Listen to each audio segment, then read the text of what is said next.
స్వాగతం. మనం ఇప్పుడు ఆ దాదాపు 130 ఏళ్లు వెనక్కి వెళ్దాం. హ్మ్. 1893 సెప్టెంబర్ 11 చికాగో నగరం. ప్రపంచ మతాల పార్లమెంట్.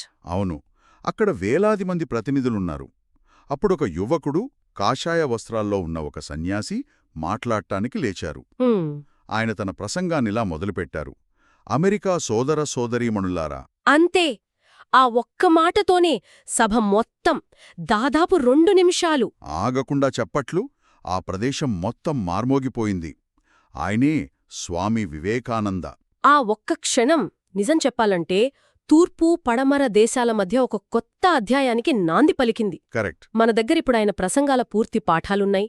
ఆయన జీవితాన్ని దగ్గరగా చూసిన వారి రచనలున్నాయి. ఆయన ప్రభావంపై ఆధునిక విశ్లేషణలు కూడా ఉన్నాయి. అవును, ఈ రోజు మన లక్ష్యం కేవలం ఆయన జీవితంలోని సంఘటనలు మళ్ళీ చెప్పుకోవడం కాదు. అసలు ప్రశ్న ఇది. ఏమిటది? 130 ఏళ్ల తర్వాత కూడా ఒక సన్యాసి చెప్పిన మాటలు, ఆయన ఆలోచనలు, సైన్స్, పాప్ కల్చర్, జాతీయవాదం, పర్సనాలిటీ డెవలప్మెంట్ ఇలా ఎన్నో రంగాల్లో ఎందుకింత బలంగా వినిపిస్తున్నాయి? అంటే ఆ రహస్యాన్ని ఛేదించడమే ఈరోజు మన విశ్లేషణ ఉద్దేశమన్నమాట. సరిగ్గా అదే. సరే, ఆ 2 నిమిషాల చప్పట్లతోనే మొదలు పెడదాం. అసలా ప్రసంగంలో అంతటి శక్తివంతమైన విషయం ఏముంది? అందులోని కీలక అంశాలేమిటి? ఆయన తన ప్రసంగంలో మొదటగా చెప్పిన మాటలివి. సహనాన్ని, విశ్వ ఆమోదాన్ని ప్రపంచానికి బోధించిన మతానికి చెందిన వాడినైనందుకు నేను గర్విస్తున్నాను. హ్మ్. అంతటితో ఆగకుండా, మేము విశ్వసహనాన్ని విశ్వసించడమే కాదు, అన్ని మతాలు నిజమని మనస్ఫూర్తిగా అంగీకరిస్తాము అని కూడా నొక్కి చెప్పారు. ఆ కాలంలో ఇది చాలా విప్లవాత్మకమైన ప్రకటన గదా. ఖచ్చితంగా 19వ శతాబ్దం చివర్లో మతపరమైన ఆధిపత్య భావనలు చాలా బలంగా ఉన్న సమయంలో అవును, ఒక అంతర్జాతీయ వేదిక మీద నిలబడి అన్ని మతాలు సత్యమే అని చెప్పడం మామూలు విషయం కాదు. ఇక్కడ ఆసక్తికరమైన విషయమేమిటంటే, ఆయన హిందూ మతానికి ఒక కొత్త గ్లోబల్ డెఫినిషన్ ఇస్తున్నట్టు అనిపిస్తోంది. నిజమే. ఆయన భగవద్గీతలోని ఒక అద్భుతమైన శ్లోకాన్ని ఉటంకించారు. ఏంటది?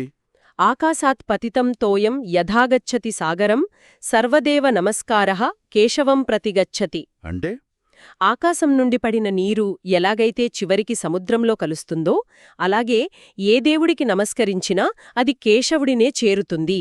ఈ భావనలు ఆయన ఇంకా విస్తరించి. నదులు ఉదాహరణ చెప్పారు కదా.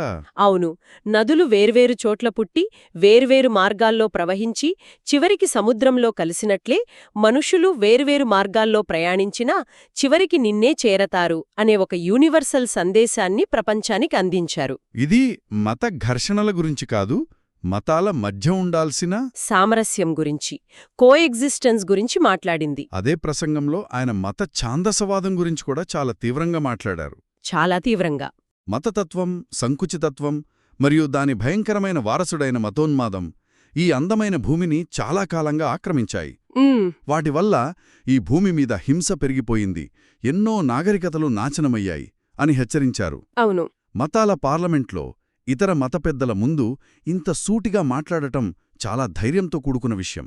అక్కడున్నవారు దీన్ని ఎలా స్వీకరించారు? వ్యతిరేకత రాలేదా? మంచి ప్రశ్న అడిగారు. ఆశ్చర్యకరంగా పెద్దగా వ్యతిరేకత రాలేదు. అవునా? నిజానికి ఆయనంత సూటిగా, నిర్భయంగా మాట్లాడినందుకే ఆయన అంతగా ఆదరించారు. ఓ, అప్పటికే పశ్చిమ దేశాల్లో చాలామంది మతాల మధ్య ఘర్షణలు, కర్మకాండలతో కొంచెం విసిగిపోయి ఉన్నారు. అలాంటివారికి వివేకానందుడి మాటలు ఒక తాజా గాలిలా అంటించాయి. అంటే ఆయన ఏ ఒక్క మతాన్ని విమర్శించలేదు. లేదు, ఆయన అన్ని మతాలలోకి చొరబడిన మతోన్మాదాన్ని మాత్రమే విమర్శించారు. ఆయన వాదనలోని తర్కం, ఆయన స్వరంలోని నిజాయితీ అక్కడున్నవారిని కట్టిపడేశాయి. ఆ ప్రసంగం తర్వాతే ఆయన పశ్చిమ దేశాల్లో ఒక సెలబ్రిటీ అయ్యారన్నమాట. అవును. ఇప్పటికీ చికాగోలోని అమట్ ఇన్స్టిట్యూట్ వద్ద ఆయన విగ్రహం ఆ చారిత్రాత్మక సంఘటనకు గుర్తుగా ఉంది. అద్భుతం. ఇప్పుడు ఆ గంభీరమైన ప్రసంగం వెనకున్న మనిషి గురించి తెలుసుకుందాం. మనకు వివేకానందుడు అంటే ఒక గంభీరమైన సన్యాసి రూపమే గుర్తుకొస్తుంది. నిజమే. కాని మన దగ్గరున్న ఆధారాల ప్రకారం ఆయనలో ఒక సరదా మనిషి కూడా ఉన్నారు. తన శిష్యులతో కలిసి వంట చేయటం, రైల్వే డైనింగ్ కార్ వెయిటర్లను అనుకరిస్తూ డిన్నర్కు చివరి పిలుపు అని అరవడం. అవును, ఒక దారికి స్కంక్ యావెన్యూ అని పేరు కూడా పెట్టారట. ఈ సరదా సంఘటనలు ఆయన తత్వాన్ని అర్థం చేసుకోవడానికి ఎలా సహాయపడతాయి? చాలా ముఖ్యమైనవి. ఆయన ఆధ్యాత్మికత అంటే గంభీరంగా, కఠినంగా జీవితంలోని సంతోషాలను వదిలేయడం కాదని చూపించారు. అంటే జీవితాన్ని దాని సహజత్వంలో ఆస్వాదించడం కూడా ఒక భాగమేనని. ఖచ్చితంగా అది కూడా ఆధ్యాత్మిక ఎదుగుదలలో ఒక భాగమని ఆయన నమ్మారు, ఆచరించారు. కేవలం జ్ఞానబోధకే పరిమితం కాలేదు. తన శిష్యులకు మంచి కాఫీ ఎలా పెట్టాలో కూడా నేర్పించేవారట. అంతేకాదు ఆయన జ్ఞాపకశక్తి గురించి కొన్ని అంటే నమ్మశక్యంగాని కథలు కూడా ఉన్నాయి. అవును, మీరేట్లో జరిగిన సంఘటన. అదే ఆయన ప్రతిరోజూ లైబ్రరీ నుండి ఒక పుస్తకం తెప్పించుకుని మరుసటి రోజు తిరిగి ఇచ్చేవారట. లైబ్రేరియన్కు అనుమానమొచ్చింది. మీరు నిజంగా చదువుతున్నారా లేక పేజీలు తిప్పేస్తున్నారా అని అడిగితే వివేకానంద ఆ పుస్తకాలలోని పేరాలను వాక్యం చెప్పి ఆశ్చర్యపరిచారట. అందుకే కొందరాయన్ని శృతిధరుడు అంటే విన్నది విన్నట్టుగా గుర్తుంచుకునేవాడు అని పిలిచేవారు. ఇది కేవలం జ్ఞాపకశక్తి మాత్రమే కాదు, మరి అది ఆయన ఏకాగ్రతకు నిదర్శనం. ఆ సామర్థ్యం వల్లే ఆయన పాశ్చాత్య తత్వశాస్త్రం, సైన్స్, చరిత్ర, మన ప్రాచీన వేదాంతం ఇలా ఎన్నో విభిన్నమైన అంశాలను ఆకళింపు చేసుకుని వాటి మధ్య ఒక సంబంధాన్ని ప్రపంచానికి వివరించగలిగారు. అంటే తూర్పు పడమరల మధ్య వారధిగా మారడానికి ఈ మేధస్సు కూడా ఒక కారణం. ముఖ్య కారణం. ఇక ఆయన జీవితంలోని మరో కోణం చూస్తే ఆయన జీవితమంతా తీవ్రమైన ఆరోగ్య సమస్యలతో పోరాడారు. అవును. ఉబ్బసం, మధుమేహం, మూత్రపిండాల వ్యాధులు, నిద్రలేమి ఇలా దాదాపు 30కి పైగా వ్యాధులతో బాధపడ్డారని మన సోర్సెస్ చెప్తున్నాయి.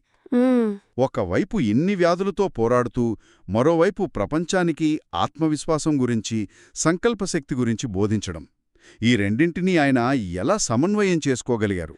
చాలా కీలకమైన ప్రశ్న. ఆయన తత్వశాస్త్రంలోనే దీనికి స్పష్టమైన సమాధానముంది.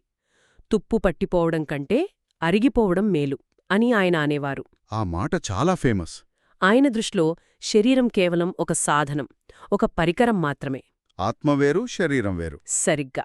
అనారోగ్యం శరీరానికొస్తుంది కాని ఆత్మకు కాదు. ఆయన తన అనారోగ్యాన్ని ఎప్పుడూ ఒక సాకుగా చూపలేదు. బదులుగా దాన్ని తన సంకల్పశక్తిని పరీక్షించుకునే ఒక అవకాశంగా చూశారు. ఆయన చెప్పినా నీమీద నీకు నమ్మకం కలిగే వరకు దేవుణ్ణి నమ్మలేవు అనే మాటకు ఆయన జీవితమే ఒక ఉదాహరణ అన్నమాట. అవును, బలహీనమైన శరీరంతో కూడా మానసిక స్థైర్యంతో ఎంతటి అద్భుతాలు చేయవచ్చో ఆయన నిరూపించారు. ఇప్పుడు ఆయన బోధనల దగ్గరికే వద్దాం. ఆయన సూక్తుల్లో అత్యంత ప్రసిద్ధమైనది లేవండి, మేల్కొనండి, గమ్యం చేరే వరకు ఆగకండి. ఇది కేవలం నినాదం కాదు, ఒక జీవన విధానం. యువత కోసం ఆయన చెప్పిన మాటలు ఇప్పటికీ ఎంతో స్ఫూర్తినిస్తాయి. ఉదాహరణకు, మీ జీవితంలో రిస్క్ తీసుకోండి. గెలిస్తే మీరు నాయకత్వం వహించవచ్చు, ఓడిపోతే మీరు మార్గం నిర్దేశం చేయవచ్చు. ఇక్కడ మనం ఆయన తాత్వికతలోని లోతున అర్థం చేసుకోవాలి. ఆయన చెప్పిన ప్రతి మాటకు వెనుకున్న మూలసూత్రం ఆత్మవిశ్వాసం, సెల్ఫ్ కాన్ఫిడెన్స్. అవును, విశ్వంలోని శక్తులన్నీ ఇప్పటికే మనవే. మనమమే మన చేతులను కళ్లకు అడ్డుపెట్టుకుని చీకటిగా ఉందని ఏడుస్తున్నాం అంటారు. అంటే శక్తి, జ్ఞానం, ఆనందం ఇవన్నీ బయట నుండి వచ్చేవి కావు. అవన్నీ మనలోనే ఉన్నాయి. వాటిని గుర్తించడమే జ్ఞానం. మన బలహీనతలకు కారణం బయట పరిస్థితులు కాదు, మనల్ని మనం తక్కువ అంచనా వేసుకోవడమే అని ఆయన బలంగా చెప్పారు. ఈ మాట వినడానికి చాలా సింపుల్గా ఉంది, కానీ ఆచరణలో పెట్టడం చాలా కష్టం కదా. అవును, అందుకే ఆయన కేవలం చెప్పి వదిలేలేదు, దానికొక మార్గాన్ని కూడా చూపించారు. అదే రాజయోగ. మనస్సును నియంత్రించడం ద్వారా మనలోని అనంతమైన శక్తిని ఎలా వెలికితీయవచ్చో వివరించారు. ఇక మతం విషయంలో కూడా ఆయన అభిప్రాయాలు చాలా ఆధునికంగా ఉంటాయి. ఆ మొక్క కంచె ఉదాహరణ. కరెక్ట్. చర్చులు, సిద్ధాంతాలు, ఆచారాలు అనేవి ఒక లేత మొక్కను రక్షించడానికి చుట్టూ వేసిన కంచెలు లాంటివి. కాని మొక్క పెరిగి చెట్టుగా మారాలంటే ఆ కంచెలను పగలబొట్టుకుని బయటికి రావాలి అన్నారు. అంటే మతమనేది బంధించేది కాదు, విముక్తి కలిగించేదిగా ఉండాలి. సరిగ్గా. వేదాంతంలోని ద్వైతం, విశిష్టాద్వైతం, అద్వైతం లాంటి క్లిష్టమైన భావనలను కూడా ఆయన చాలా సులభంగా వివరించారు కదా. ఈ మూడింటినీ ఆయన ఎలా సమన్వయం చేశారు? ఆయన వీటిని ఒకదానితో ఒకటి పోటీపడే సిద్ధాంతాలుగా చూడలేదు, ఒక నిచ్చెన మీద మెట్లుగా చూశారు. అంటే ఆధ్యాత్మిక ప్రయాణంలోని దశలన్మాట. అవును, ద్వైతం అంటే దేవుడూ మనం వేరు, మనం ఆయన సేవకులం అనే భావన మొదటి మెట్టు. విశిష్టాద్వైతం అంటే మనం భగవంతునిలో ఒక భాగం అనే భావన రెండో మెట్టు. ఇక చివరిది అద్వైతం. అవును, అహం బ్రహ్మాస్మి, నేనే ఆ బ్రహ్మాన్ని, అంతా ఒకటే అనే సత్యాన్ని గ్రహించటం, ఇది చివరి మెట్టు. ఆయన ప్రకారం చాలా మతాలు ఈ ప్రయాణంలోని వేరువేరు దశలను సూచిస్తాయి. కాబట్టి ఏదీ తక్కువ కాదు, అన్నీ అవసరమైనవే. ఈ సమన్వయ దృక్పథమే ఆయనను మిగతా వారి నుండి వేరుచేసింది. ఆయన ప్రభావం కేవలం ఆధ్యాత్మిక రంగానికే పరిమితం కాలేదు. ఇది చాలా ముఖ్యమైన అంశం. నిజమే. ఆయన ఆలోచనలు కేవలం మతానికే కాకపోవడం వల్లే ఇప్పటికీ ఆయన అంత రెలవెంట్గా ఉన్నారు. ఆయనను కలిసిన వారిలో ప్రఖ్యాత శాస్త్రవేత్త నికోలా టెస్లా కూడా ఒకరు. నికోలా టెస్లానా? ఆశ్చర్యంగా ఉంది. అవును. వేదాంతంలోని ప్రాణ, జీవశక్తి, ఆకాశ, ప్రాథమిక పదార్థం అనే భావనల గురించి వివేకానంద వివరించినప్పుడు టెస్లా ఆశ్చర్యపోయారట. ఒక్క నిమిషం. ప్రాణ, ఆకాశ అంటే సరిగ్గా ఏమిటి? కేవలం శక్తి, పదార్థం అని అనుకోవచ్చా? లేక అంతకంటే లోతైన అర్థమేమైనా ఉందా? చాలా లోతైన అర్థముంది. వివేకానంద వివరణ ప్రకారం ఆకాశ అంటే ఈ విశ్వానికి మూలమైన సూక్ష్మ పదార్థం, ఈథర్ లాంటిది. ప్రాణ అంటే ఆ ఆకాశమీద పనిచేసే విశ్వశక్తి. ఓకే. ఈ ప్రాణమే గురుత్వాకర్షణగా, విద్యుత్గా, ఆలోచనగా ఇలా అనేక రూపాల్లో వ్యక్తమవుతోంది. అంటే పదార్థం మరియు శక్తి రెండూ ఒకే మూలం నుండి వచ్చాయని వేదాంతం వేలేళ్ల క్రితమే చెప్పింది. ఇది వినడానికి ఐన్స్టీన్ E=mc² సమీకరణంలా ఉంది. చాలా దగ్గరగా ఉంది. టెస్లా తన జీవితాంతం ఒక యూనిఫైడ్ ఫీల్డ్ థియరీ కోసం ప్రయత్నించారు. వివేకానంద మాటల్లో ఆ థియరీకి తాత్విక పునాది కనిపించటంతో ఆయన ఎంతో ఉత్తేజితుడయ్యారు. శక్తి, పదార్థం రెండూ సంభావ్య శక్తికి సంబంధించినవేనని గణితశాస్త్రపరంగా నిరూపించగలనని టెస్లా అన్నారట. అద్భుతం. ఇక పారిశ్రామికవేత్త జంషెడ్జీ టాటాతో ఆయనకు ఊడలో జరిగిన సమావేశం కూడా చాలా చారిత్రాత్మకమైనది కదా? అవును. ఆ సంభాషణే Indian Institute of Science IISc ఏర్పాటుకు దారితీసింది. అసలు వారిద్దరి సంభాషణలో ఒక పారిశ్రామికవేత్తను అంత పెద్ద సైన్స్ సంస్థ పెట్టేలా ప్రేరేపించిన అంశమేమిటి? అది చాలా ఆసక్తికరమైన సంభాషణ. 1893లో జపాన్ నుండి చికాగోకు వెళ్తున్న ఓడలో కలిశారు. టాటాగారు భారతదేశంలో పరిశ్రమలు స్థాపించాలన్న తన ప్రణాళికను వివేకానందకు వివరించారు. అప్పుడు వివేకానంద, కేవలం వస్తువులను దిగుమతి చేసుకుని వాటినిక్కడ తయారు చేయడం వల్ల దేశం నిజంగా అభివృద్ధి చెందదు.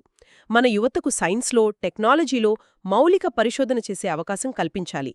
అప్పుడే మనం స్వంతంగా కొత్త ఆవిష్కరణలు చేయగలం అని చెప్పారు. అంటే దేశం ఆత్మనిర్భరంగా మారాలని అప్పుడే చెప్పారు. సరిగ్గా. కేవలం టెక్నీషియన్స్ను కాకుండా స్వతంత్రంగా ఆలోచించే సైంటిస్టులను తయారు చేయాలన్న ఆయన దార్శనికతే టాటాను అంతగా ప్రభావితం చేసింది. ఆ సంభాషణే IISc లాంటి గొప్ప సంస్థకు బీజం వేసింది. ఆయన చెప్పిన వేదాంత సూత్రాలు 100 ఏళ్ల తర్వాత ది మ్యాట్రిక్స్ లాంటి హాలీవుడ్ సినిమాలో కనిపిస్తాయని ఎవరూ ఊహించుండరు కదా? నిజమే. ఆ కనెక్షన్ చాలా లోతైనది. ది మ్యాట్రిక్స్ సినిమా మూల కథాంశమే వేదాంతంలోని మాయా అనే భావన. మాయ అంటే భ్రమ. అవును. మన కళ్లకు కనిపించే ఈ ప్రపంచం, మన అనుభవాలు అన్నీ ఒక భ్రమ. ఆ భ్రమను దాటినప్పుడే అసలైన సత్యాన్ని గ్రహించగలమని అద్వైత వేదాంతం చెబుతుంది. సినిమాలో నియో రెడ్ పిల్ తీసుకుని మ్యాట్రిక్స్ నుండి బయటపడటం, అది అజ్ఞానమనే మాయను తొలగించుకుని జ్ఞానోదయం పొందడానికి ప్రతీక. అలాగే స్టార్ వార్స్ సిరీస్లో ద ఫోర్స్ అనే భావన ఉంది. అవును, ది ఫోర్స్. దానికి హిందూ తత్వశాస్త్రానికి సంబంధమేమిటి? అది కేవలం శక్తి అనే పదం కాదు, మంచి చెడు రెండింటినీ మించిన ఒక విశ్వశక్తి ఉండటం. The light side and the dark side of the force. అవును. ఒక గురువు అంటే యోధా లాంటి మాస్టర్ శిష్యుడికి ఆ శక్తిని ఎలా ఉపయోగించాలో జ్ఞానోదయం కలగచేయడం. ఈ పద్ధతి మొత్తం మన వేదాంత గురు శిష్య పరంపరకు చాలా దగ్గరగా ఉంటుంది. ఓ, నిజమే కదా. ఇలా ఆయన పరిచయం చేసిన తత్వశాస్త్రం పరోక్షంగా ప్రపంచ పాప్ కల్చర్ను కూడా ప్రభావితం చేసింది. ఇక భారతదేశంలో ఆయన ముద్ర చెరగనిది. ఖచ్చితంగా. ఆయన పుట్టినరోజైన జనవరి 12ను మనం జాతీయ యువజన దినోత్సవంగా జరుపుకుంటాం. కన్యాకుమారిలోని వివేకానంద రాక్ మెమోరియల్ ఆయన 3 రోజులు ధ్యానం చేసిన ప్రదేశం. అవును. అక్కడ ఆయన భారతదేశ భవిష్యత్తు గురించి ఒక స్పష్టమైన దార్శనికతను పొందారు. ఆయన ప్రత్యక్షంగా స్వాతంత్ర్యోద్యమంలో పాల్గొనకపోయినా ఆయన ప్రసంగాలు, రచనలు సుభాష్ చంద్రబోస్, అరబిందో ఘోష్ లాంటి ఎందరిలోనూ ఆత్మవిశ్వాసాన్ని, జాతీయతా భావాన్ని నింపాయి. కాబట్టి మన విశ్లేషణ చివరికొస్తున్న కొద్దీ అర్థమవుతున్నదేమిటంటే, స్వామీ వివేకానంద కేవలం ఒక హిందూ సన్యాసి మాత్రమే కాదు. అంతకంటే చాలా ఎక్కువ. ఆయన తూర్పు, పడమర దేశాల మధ్య, ప్రాచీన తత్వశాస్త్రానికి, ఆధునిక సైన్స్కు మధ్య, ఆధ్యాత్మికతకు, ఆచరణాత్మక జీవితానికి మధ్య ఒక శక్తివంతమైన వారధి. ఆయన జీవితం, ఆయన సందేశం ఇప్పటికీ మనకు ఎందుకు స్ఫూర్తినిస్తున్నాయంటే అది ఏ ఒక్క కాలానికో, దేశానికో పరిమితమైనవి కావు. యూనివర్సల్ అప్పీలుంది. అవును. ముగించే ముందు వినేవారికి ఒక ఆలోచనను వదిలివెళుతున్నాను. చెప్పండి. వివేకానంద తన జీవితపు చివరి రోజుల్లో ఒక సందర్భంలో ఇలా అన్నారు: అన్ని మతాల అంతిమ లక్ష్యం ఆత్మలో భగవంతుడిని తెలుసుకోవడమే కావచ్చు. కాని నా అనుభవంలో నేను తెలుసుకున్నదేమిటంటే అన్ని జీవులను సేవించేవాడే నిజంగా దేవుడిని పూజించేవాడు. వావ్! ఈ మాటలు మతం, సేవ, ఇంకా మన దైనందిన జీవితంలో తోటి మనుషుల పట్ల మన బాధ్యతల గురించి పునరాలోచించుకునేలా చేస్తాయి కదా. అవును. సేవలో దైవత్వాన్ని చూడమన్న ఆయన సందేశం బహుశా ఆయన మనకు వదిలివెళ్లిన అతిపెద్ద వారసత్వం కావచ్చు. Thank you for joining us. If this was meaningful, please like and subscribe to each divine discussion. May your path be filled with peace and wisdom. Stay blessed.